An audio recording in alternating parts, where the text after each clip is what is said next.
జరిగింది.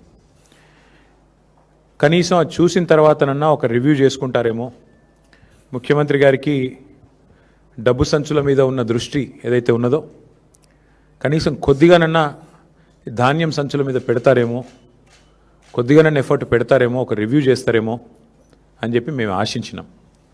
కానీ నిన్న ముఖ్యమంత్రి గారికి ఆయన మాటలు వింటే నిన్న ప్రెస్ కాన్ఫరెన్స్లో నిజంగా చాలా ఆశ్చర్యం అనిపించింది, కొంత బాధ కూడా కలిగింది. దానికి తోడు మంత్రి గారు, సివిల్ సప్లైస్ మినిస్టర్ గారు చాలా దుర్మార్గంగా, చాలా కిరాతకంగా ఆయన మాట్లాడిన మాట, ఎవరూ చనిపోలేదు, ఎక్కడా చనిపోలేదు. ఇది నా సొంత కవిత్వం కాదు, పత్రికల్లో వచ్చిన వార్తలే నేను చూపెడతా ఉన్నాను. పేర్లతో సహా చెప్పమంటే గౌరవ మంత్రి గారికి నేను చెప్తాను. నజీరుద్దీన్ అనే రైతు, మంత్రి గారి సొంత జిల్లా నల్గొండ జిల్లా నకరేకల్ కాన్స్టిట్యున్సీ, ఉత్తమ్ కుమార్ రెడ్డి గారి సొంత జిల్లాలో నజీరుద్దీన్ అనే రైతు, మొహమ్మద్ నజీరుద్దీన్, ధాన్యం కుప్పల మీద కూలిపోయి నకరేకల్ పట్టణంలో చనిపోయిన పరిస్థితి. ఇది నజీరుద్దీన్ గారు. ఇది వాస్తవం కాదా మంత్రి గారు? ఇక ఒకటి రెండు కాదు, అసలు ధర్నాలు, రైతులు స్వచ్ఛందంగా రోడ్డెక్కి చేస్తున్న ఆందోళనలు అయితే లెక్కలేదు. ధర్నాలు రైతులే చేయట్లేదు, కాంగ్రెస్ కార్యకర్త, ఇది జనగామ జిల్లా ఏనేబావిలో కాంటా పెడతలేరని చెప్పి కాంగ్రెస్ కార్యకర్త పేరు కూడా నేను చెప్తాను మీకు. ఆయన పేరు పొన్నాల తిరుమలేష్. 200 బస్తాలు వండించిండు, కాంటా పెడతలేరు, జోక్తలేరు, ఇదేం దరిద్రం అని చెప్పి కాంగ్రెస్ కార్యకర్త తిరుమలేష్ గారు అర్ధనగ్నంగా నిరసన చెప్తున్న ఫోటో ఇది. అట్లాగే ఎక్కడో కాదు, నిన్నటికి నిన్న కొడంగల్ నియోజకవర్గం దౌలతాబాద్, ఆ ఊరి పేరు ఏదో ఉంది, నేను మర్చిపోయాను. మొత్తం రైతులందరూ గోక ఫసలాబాద్ అనే గ్రామంలో, మా పార్టీ వాళ్ళు ఎవరు లేరు అక్కడ, మొత్తం రైతులందరూ రోడ్డు ఎక్కి ధాన్యం కొంటలేరని ముఖ్యమంత్రి సొంత నియోజకవర్గమైన కొడంగల్ దౌలతాబాద్ మండలం ఆ గ్రామంలో వారు చేసిన నిరసన ముఖ్యమంత్రి గారికి మరి రిపోర్ట్ ఇస్తున్నారో లేదో, ఆయన బుకాయించదలుచుకున్నాడో ఆయన ఇష్టం.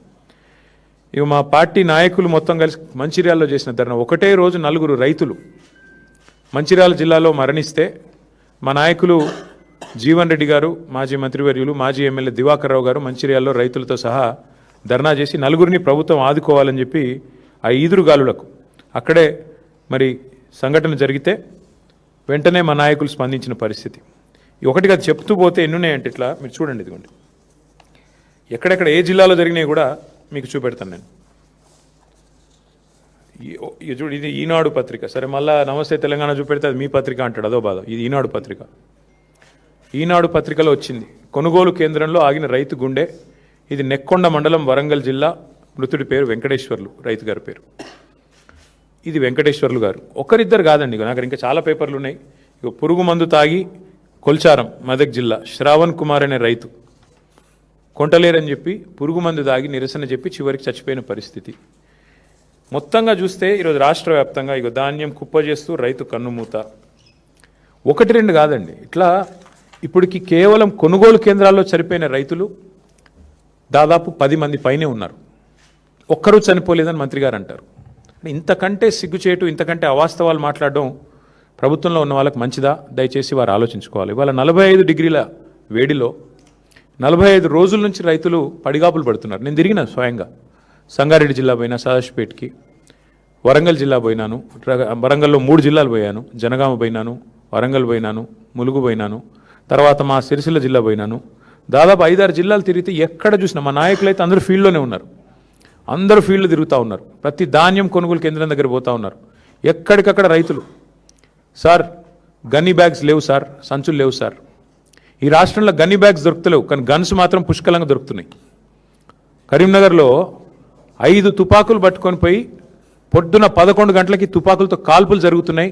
కానీ నిస్సిగ్గుగా ముఖ్యమంత్రి గారు చెప్తున్న మాటలకు కానీ, మంత్రి గారు చెప్తున్న మాటలకు కానీ, చేతలకు కానీ పొంతన లేదు. వాస్తవానికి ఈరోజు కూడా రాష్ట్రంలో ఎక్కడా కూడా 30-35% మించి ధాన్యం కొనుగోలు చేయలేదు. ఇక మీకు పేరు చెప్తే బాగుండదు, కానీ ఒక మాజీ మంత్రి, ఎమ్మెల్యే, కాంగ్రెస్, మొన్న మా నాయకుడికి ఫోన్ చేసి, ఒక నాయకుడు మా ఎమ్మెల్యే గారికి ఫోన్ చేసి, అరే ఏం పెట్టినరా మీరు, ఇది పనిలేని పని, ఈ గవర్నమెంట్ కొనుడు ఏందా నాకు అర్థం కాదు, ధాన్యం మీరు లేని పని పెట్టిన మా కేసీఆర్ గారు, మాకు ఇప్పుడు ఆ ప్రెజర్ అవుతుంది అని చెప్పి మా నాయకుడికి ఇంకో కాంగ్రెస్ నాయకుడు ఫోన్ చేసి నిష్ఠూరం ఆడుతూ ఉన్నాడు. ఇది పరిస్థితి ఈరోజు రాష్ట్రంలో. ముఖ్యమంత్రి గారేమో 80% కొనేసిన అంటాడు, మంత్రి గారేమో 50% కొన్నా అంటాడు. మేము చూసినాం క్షేత్రస్థాయిలో. వాస్తవానికి ఈరోజు ఏ ఒక్క సెంటర్లో కూడా ధాన్యం కొనుగోలు కేంద్రాలు సరిగ్గా పనిచేయడం లేదు. గన్నీ బ్యాగ్స్ ఇస్తలేరు, రైతులే కొనుక్కోవాలి. 28 రూపాయలు, 25 రూపాయలు, 30 రూపాయలు పెట్టి సుతిలు వాళ్ళే కొనుక్కోవాలి. మంచినీళ్ళ సౌలత్ కూడా లేదు. ఇంకా మీదికెళ్ళి వెయిటింగ్ ఛార్జీలు కూడా రైతులే కట్టుకోవాలి. ట్రాక్టర్ లోడ్ చేసుకొని వస్తుండ్రు పాపం. వచ్చినాక ఆడ బయట సెంటర్ బయట నేను నర్సంపేట నా కళ్ళతో నేనే చూసిన, మొత్తం మార్కెట్ యార్డ్ అంతా నిండిపోయి ఉన్నది. మరి ఎట్లా ఇది పరిస్థితి అంటే, వచ్చి వారం రోజులైంది సార్, వెయిటింగ్ ఛార్జీలు కడుతున్నాం, రోజుకు 2000 రూపాయలు కడుతున్నాం, రోజుకు 3000 రూపాయలు కడుతున్నాం, లారీ అయితే ట్రాక్టర్ అయితే 2000 కడుతున్నాం. రైతులు తమ నోటెంబడి వాళ్ళు చెప్పిన మాట. ఈ సంక్షోభాన్ని గుర్తించకుండా, ఈ సంక్షోభం గురించి కనీస అవగాహన లేకుండా అబద్ధాలు చెప్పి అధికారంలోకి వచ్చిన రేవంత్ రెడ్డి ఇలా నోటికి వచ్చిన మాటలు మాట్లాడుతూ ఉన్నాడు. పెద్దలు చెప్పారు, ఎద్దేడ్చిన వ్యవసము రైతేడ్చిన రాజ్యం బాగుండదు అని. 10 ఏళ్ళు దేశానికి అన్నపూర్ణగా విలసిల్లిన తెలంగాణ ఇవాళ తల్లడిల్లుతున్నది.